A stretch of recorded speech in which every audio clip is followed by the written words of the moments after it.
तो मुसलमानों ने जब भारत सरकार के इस ऑर्डर को माना, वो तोड़ के बाहर नहीं निकले, तो आप इस बात की इनकी सजा देंगे कि इनके खिलाफ एफआईआर का ऑर्डर करेंगे आप? अरे शर्म आती है हमें आपके ऊपर। ये दोहरा चरित्र सबके सामने आपके आ चुका है। आपके खुद की पार्टी के एमएलए ने आज एक ट्वीट डाला है कि 23 तारीख को उन्होंने खुद ये बात कह दी थी कि साहब इनको निकालने का इंतजाम करिए। आप उनको निकालने का तो इंतजाम नहीं कर रहे, आप फैसिलिटीज कोई प्रोवाइड नहीं कर रहे। आप चाहते हैं कि जो भारत सरकार की गाइडलाइन थी उसको तोड़कर निजामुद्दीन मरकज के लोग सड़कों पर आ जाते और फिर आपको बहाना मिलता पूरी दुनिया के अंदर मुसलमानों को बर्बाद करने का, मुसलमानों को बदनाम करने का।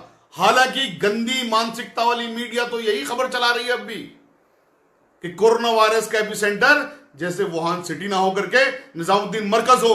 मैं पूछना चाहता हूं इस मीडिया से भी, बिकाऊ मीडिया से, आप बताइए मुझे मीडिया वालों कि भारत सरकार का ऑर्डर मानकर जो लोग जहां पर हैं वहीं पर रहे, उन्होंने लॉकडाउन को नहीं तोड़ा, एक्शन क्या उनके खिलाफ होना चाहिए?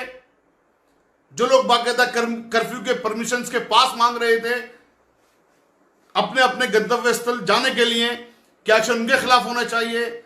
यह एक्शन उन लोगों के खिलाफ होना चाहिए जो कि भारत सरकार के इन दिशा निर्देशों को इन सीधे साधे मुसलमानों से तुड़वाना चाहते थे। मैं सीधे साधे मुसलमान इसलिए कह रहा हूं कि तबलीगी जमात के जितने भी लोग हैं वो सियासत में जरा सी भी रुचि नहीं रखते हैं, वरना 2-2, 3-3 करोड़ के उनके, आप जानते हैं अगर वो सियासत करने के लिए आ गए तो फिर इस मुल्क की सियासत कितनी बदलेगी आप सोच सकते हैं। वो सीधे लोग हैं, वो सीधे लोग हैं, इसीलिए वो आपके अफसरों के चक्कर लगाते रहे। जो इंटरनेशनल मरकज हो, पूरी दुनिया के लोग जहां पर आ जाते हो, जिनकी फॉलोइंग करोड़ों में हो, उनके ओहदेदारान आपके सिर्फ एसडीएम के चक्कर लगा रहा है, डीएम के चक्कर लगा रहा है, एसएचओ के चक्कर लगा रहा है। अरे यहां पर तो पूरी गवर्नमेंट को आपको उनके पास जाना चाहिए था अगर वो लोग जरा से भी सियासत में होते। वो लोग सियासत में नहीं है, सीधे लोग हैं। इसीलिए वो लोग चूंकि सीधे हैं, इसीलिए वो लोग कानून का कोई फायदा नहीं उठा सकते, ना उठा पाते हैं फायदा। अगर वो लोग भी जैसे वैष्णो देवी माता के मंदिर के लोग कोर्ट पहुंचे, ऑनरेबल कोर्ट पहुंचे, अगर आज निजामुद्दीन मरकज के लोग भी ऑनरेबल कोर्ट पहुंच गए होते तो फिर क्या होता आपकी सरकार का? जरा सोचिए इस बात को। आप धमकी देते हैं कि इनके खिलाफ मुकदमा करेंगे। अरे आप करके देखिए मुकदमा। उस मुकदमे की लड़ाई इंशाल्लाह कोर्ट में लड़ी जाएगी और ये पूरी दुनिया को पता चलेगा कि गलती पर कौन था, गलती पर आप थे या निजामुद्दीन मरकज के लोग थे। और मैं आपको एक बात और बता दूं, श्रीमती गांधी, इंदिरा गांधी निजामुद्दीन मरकज के पीछे पड़ी थी और फिर क्या हुआ? श्रीमती गांधी की सत्ता गई ऑनरेबल हाई कोर्ट इलाहाबाद के द्वारा, इमरजेंसी लगाई थी, याद होगा आपको। तो आप सीधे लोगों से मत उलझिए, जो सीधे लोग हैं उनको सीधेपन पर रहने दीजिए। मैं फिर कह रहा हूं, अगर इन लोगों ने पॉलिटिक्स को अख्तियार कर लिया, ये लोग सियासत में आ गए, ये लोग कोर्ट में चले गए, ये लोग आपके खिलाफ अदालत में चले गए, तो फिर आपकी ईंट से ईंट बच जाएगी, रोक नहीं सकता आपको।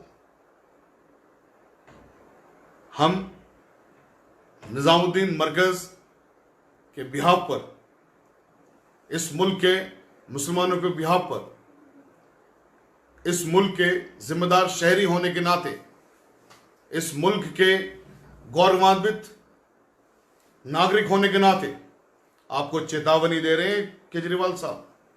और चेतावनी बहुत साफ अल्फाजों में है कि आप सुधर जाइए और इस कम्युनल पॉलिटिक्स को बंद कर दीजिए,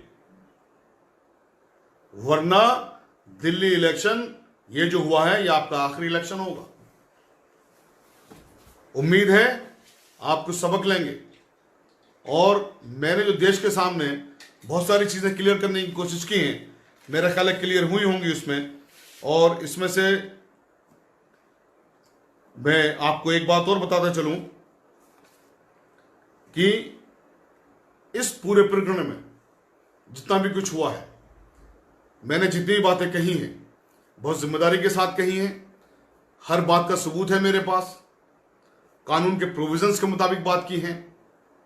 चाहे इन लेटर्स की बात हो जिनका मैंने उल्लेख किया है, या इन लोगों के वहां विजिट करने की बात हो, एसडीएम ऑफिस, डीएम ऑफिस, थाने, या इनके एप्लीकेशंस देने की बात हो, या honourable high court Jammu and Kashmir के ऑर्डर्स की बात हो, या honourable prime minister, honourable home ministry की डायरेक्शंस की बात हो, ये सारी जिम्मेदारियों से हमने कही है और ये बात भी जिम्मेदारी से कह रहे हैं कि आप बाज आ जाइए। शुक्रिया। जय हिंद, जय भारत।